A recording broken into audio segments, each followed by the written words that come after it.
Hello YouTube, this is Largo64.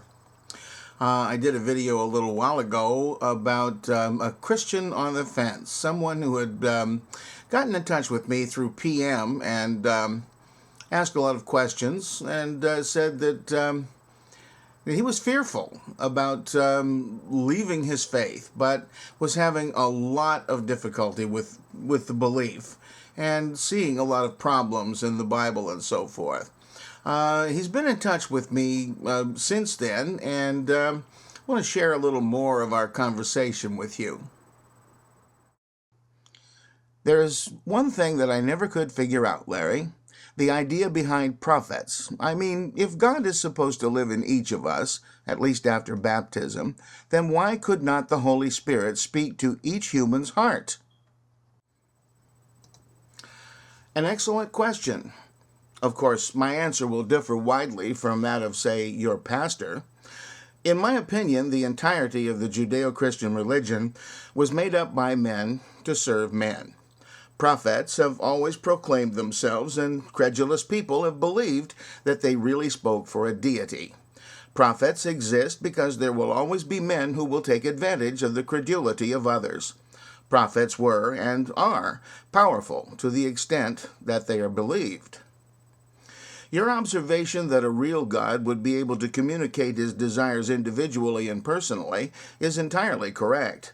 That intermediaries are necessary, whether prophets, priests, or promoters, is only proof that no real deity exists. So-called prophets abound today because they can turn profits. I think that it was always thus. I don't believe there were ever any real prophets. I hear that the Jews were to be put back in the land that God gave to them as his chosen race, whatever that really means, and they are supposed to be God's people. But when I see the tapes of how they treat the Arabs, it makes me wonder if they get that treatment from their holy books, or are they just mean? I don't think Jews are any meaner than anyone else. I've said before, though, maybe not to you, that the Jewish homeland in Palestine was not prophesied because it would happen. It happened because it was prophesied. The Jews knew of the prophecy and made it happen. Self-fulfilling. Jews migrated to Palestine after World War II and were not welcomed by the British who controlled Palestine at the time. The Jews' treatment of some Arabs and Christians no doubt comes from their historical mistreatment by Arabs and Christians. They are surrounded in their country by people who are committed to their destruction. I can agree with you that their treatment of non-Jews has sometimes been excessive, but it's not hard to understand as a reaction to fear. Sometimes I cannot help thinking that God really does not answer prayer. That if you want something done, you need to get a human response to fix the situation. I know I have prayed and gotten things, but they were things that could have gone the other way too. More like a 50-50 shot. And if you do not get what you pray for, then you still say that God answers prayer. He just said no.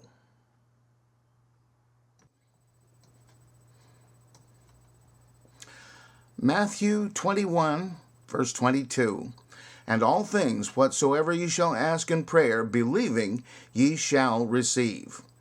Now, that's pretty straightforward. According to that, no is not an answer. Then there's Matthew 18, verses 19 and 20. Verse 19, Again I say unto you that if two of you shall agree on earth as touching anything that they shall ask, it shall be done for them of my Father which is in heaven. Verse 20, For where 2 or 3 are gathered together in my name, there am I in the midst of them. A good example of how this is false would be World War II.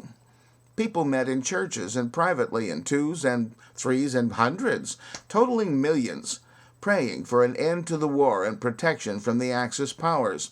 That it took 6 years, the U.S. military and a little thing called the A-bomb, to actually bring it to an end, would seem to say that Jesus was not in the midst of the supplicants, but off somewhere playing celestial golf or something. People had to do it on their own. Then, following the war, how many people who had limbs blown off by those enemies of freedom had them restored by prayer and regrowth? Even one? Nope. You have no idea how scared I was while writing that last letter. I hope you're getting away from that. Fear is such a consuming emotion that it prevents us from thinking clearly. What FDR said about the economic situation of his day applies to your emotions as well. You have nothing to fear but fear itself. When you realize that your fear is unreasonable, it will go away. I've been meaning to ask you something that's been on my mind. The near-death experience. The near-death experience. I've never had one, but I think from what I've read that it's just a symptom of the brain shutting down. I think it's very like the kind of dreams people have when they're on the edge of sleep. When I go to bed, I often read until I get sleepy. I read aloud because there's no one to hear me, and I like to hear the words as well as read them.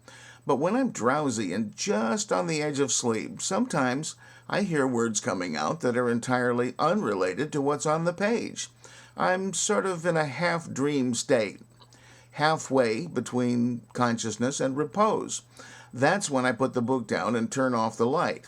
I imagine NDEs are sort of like that. The individual is near but not at death, and the mind wanders. That's all it is.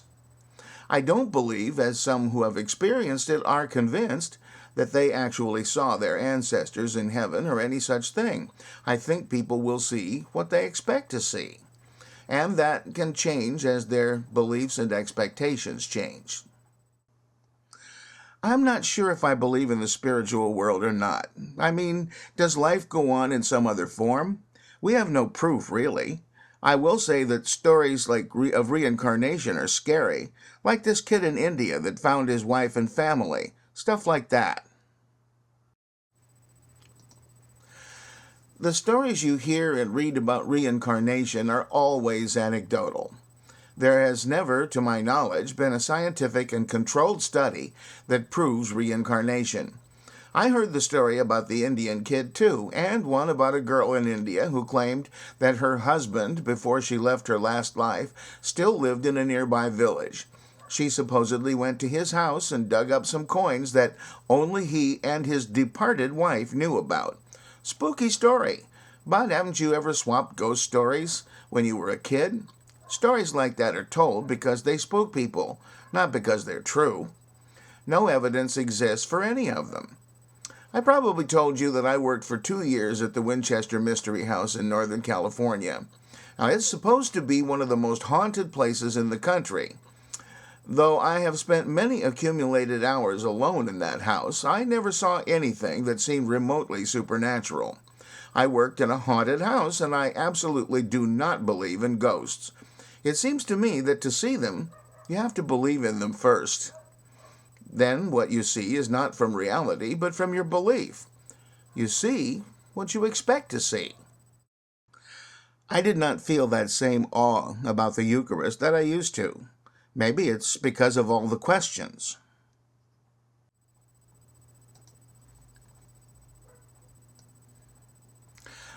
Maybe it's because the mystery has been taken away. It's just bread and wine, not flesh and blood. Symbolic and not actual. If you were raised Catholic, you must have been told of transubstantiation, the changing of those mundane objects into the actual body and blood of Christ. Now you know it's only symbolic. You lose some of the awe that you felt before. Somewhere in the New Testament, it is written that perfect love casts out fear. I think you will find, as you explore and demystify religion, that it is knowledge that really casts out fear. If you want to live a fearless life, seek to know as much as possible. I understand that it's not easy to let go of beliefs held from childhood, but the more you look at them rationally, the more clear it must become that they are myths and not reality. Good luck to you.